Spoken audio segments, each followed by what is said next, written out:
The Lady or the Tiger by Frank Stockton. As read by Danielle Wren. In the very olden time there lived a semi-barbaric king whose ideas, though somewhat polished and sharpened by the progressiveness of distant Latin neighbors, were still large, florid, and untrammeled, as became the half of him which was barbaric. He was a man of exuberant fancy, and withal of an authority so irresistible that, at his will, he turned his varied fancies into facts. He was greatly given to self-communing, and when he and himself agreed upon anything, the thing was done. When every member of his domestic and political systems moved smoothly in its appointed course, his nature was bland and genial. But whenever there was a little hitch, and some of his orbs got out of their orbits, he was blander and more genial still, for nothing pleased him so much as to make the crooked straight and crush down uneven places. Among the borrowed notions by which his barbarism had become semified was that of the public arena, in which, by exhibitions of manly and beastly valor, the minds of his subjects were refined and cultured. But even here the exuberant and barbaric fancy asserted itself. The arena of the king was built, not to give the people an opportunity of hearing the rhapsodies of dying gladiators, nor to enable them to view the inevitable conclusion of a conflict between religious opinions and hungry jaws, but for purposes far better adapted to widen and develop the mental energies of the people. This vast amphitheater, with its encircling galleries, its mysterious vaults, and its unseen passages, was an agent of poetic justice, in which crime was punished or virtue rewarded by the decrees of an impartial and incorruptible chance. When a subject was accused of a crime of sufficient importance to interest the king, public notice was given that on an appointed day the fate of the accused person would be decided in the king's arena, a structure which well deserved its name, for, although its form and plan were borrowed from afar, its purpose emanated solely from the brain of this man, who, every barley corn a king, knew no tradition to which he owed more allegiance than pleased his fancy, and who engrafted on every adopted form of human thought and action the rich growth of his barbaric idealism.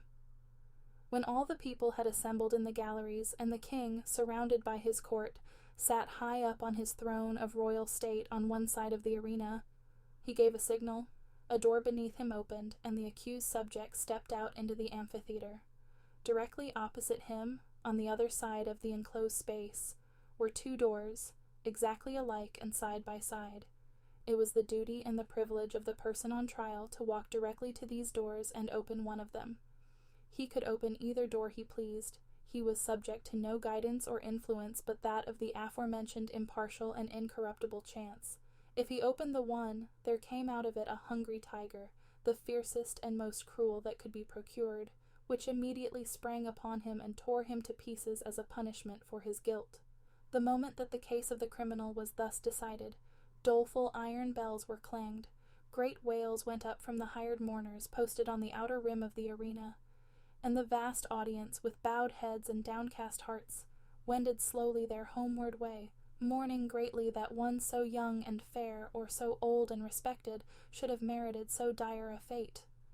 But, if the accused person opened the other door, there came forth from it a lady, the most suitable to his years and station that his majesty could select among his fair subjects, and to this lady he was immediately married, as a reward of his innocence. It mattered not that he might already possess a wife and family, or that his affections might be engaged upon an object of his own selection. The king allowed no such subordinate arrangements to interfere with his great scheme of retribution and reward. The exercises, as in the other instance, took place immediately, and in the arena. Another door opened beneath the king, and a priest, followed by a band of choristers and dancing maidens blowing joyous airs on golden horns and treading an epithalamic measure, advanced to where the pair stood side by side, and the wedding was promptly and cheerily solemnized. Then the gay brass bells rang forth their merry peals, the people shouted glad hurrahs, and the innocent man, preceded by children strewing flowers on his path, led his bride to his home. This was the king's semi-barbaric method of administering justice. Its perfect fairness is obvious. The criminal could not know out of which door would come the lady. He opened either he pleased, without having the slightest idea whether in the next instant he was to be devoured or married. On some occasions, the tiger came out of one door, and on some out of the other. The decisions of this tribunal were not only fair, they were positively determinate. The accused person was instantly punished if he found himself guilty, and if innocent, he was rewarded on the spot, whether he liked it or not. There was no escape from the judgments of the king's arena. The institution was a very popular one. When the people gathered together on one of the great trial days, they never knew whether they were to witness a bloody slaughter or a hilarious wedding. This element of uncertainty lent an interest to the occasion which it could not otherwise have attained. Thus, the masses were entertained and pleased, and the thinking part of the community could bring no charge of unfairness against this plan. For did not the accused person have the whole matter in his own hands? The semi-barbaric king had a daughter as blooming as his most florid fancies, and with a soul as fervent and imperious as his own. As is usual in such cases, she was the apple of his eye, and was loved by him above all humanity. Among his courtiers was a young man of that fineness of blood and lowness of station common to the conventional heroes of romance, who love royal maidens. This royal maiden was well satisfied with her lover, for he was handsome and brave to a degree unsurpassed in all this kingdom, and she loved him with an ardor that had enough of barbarism in it to make it exceedingly warm and strong. This love affair moved on happily for many months, until one day the king happened to discover its existence.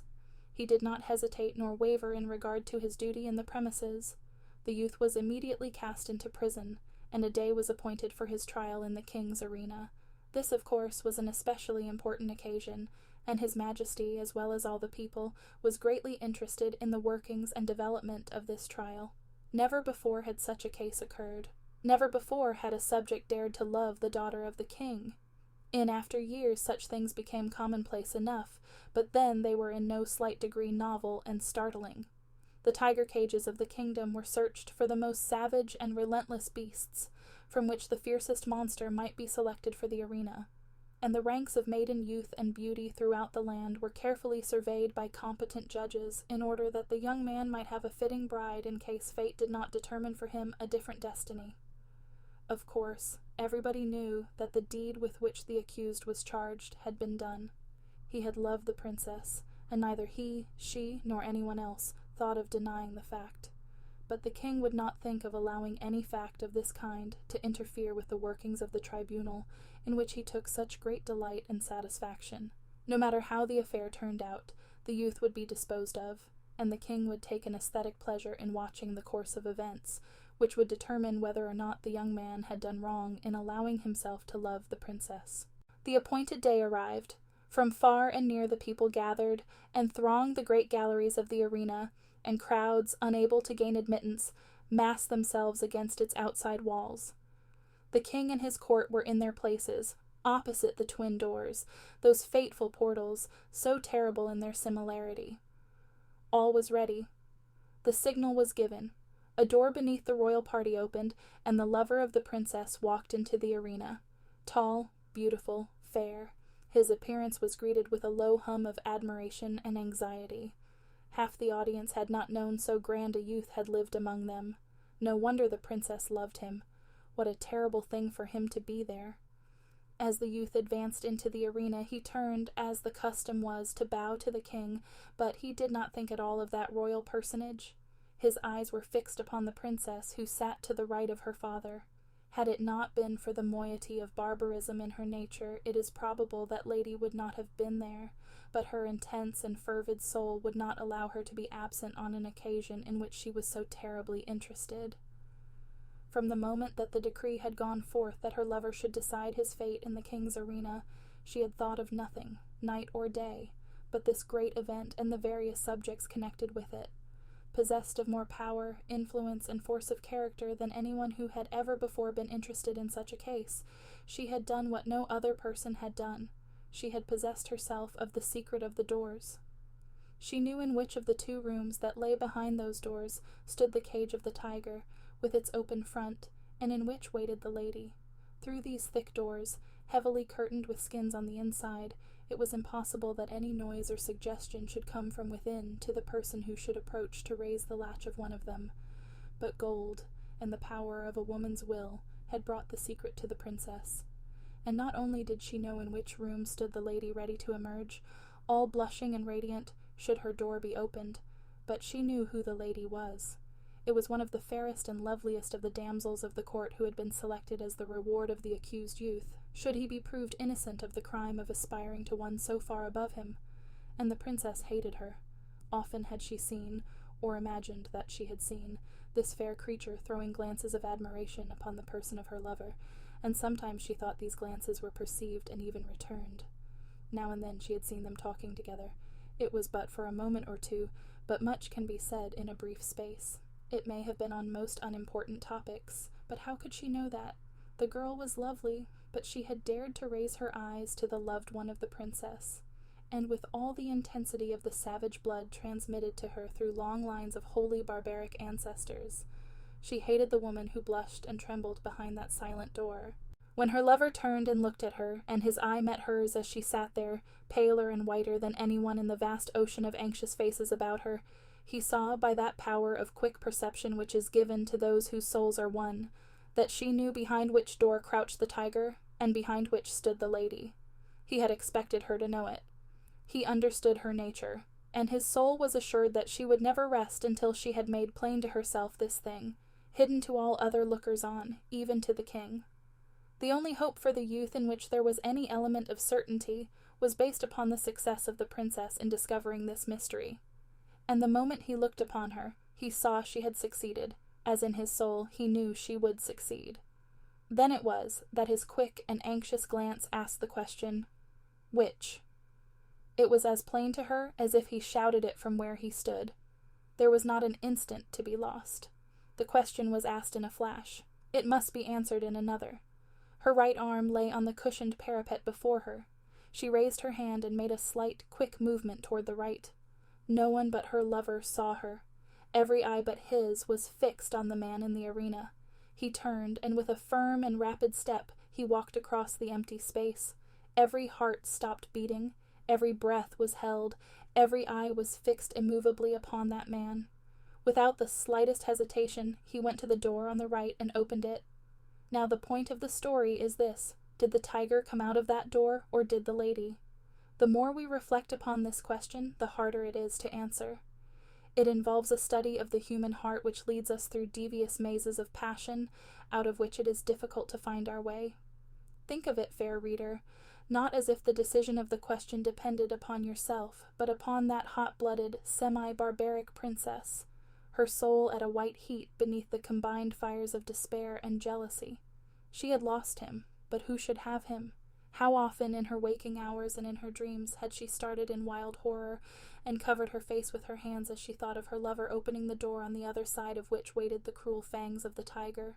But how much oftener had she seen him at the other door?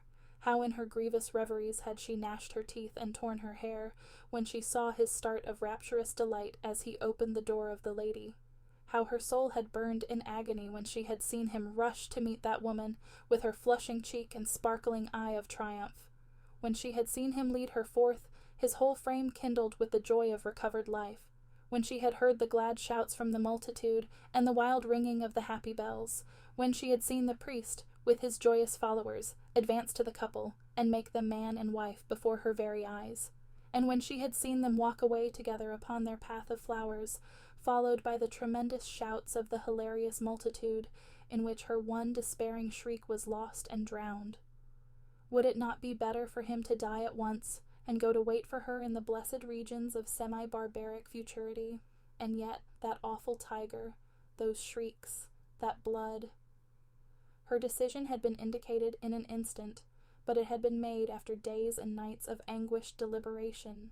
She had known she would be asked, she had decided what she would answer, and, without the slightest hesitation, she had moved her hand to the right. The question of her decision is one not to be lightly considered, and it is not for me to presume to set myself up as the one person able to answer it.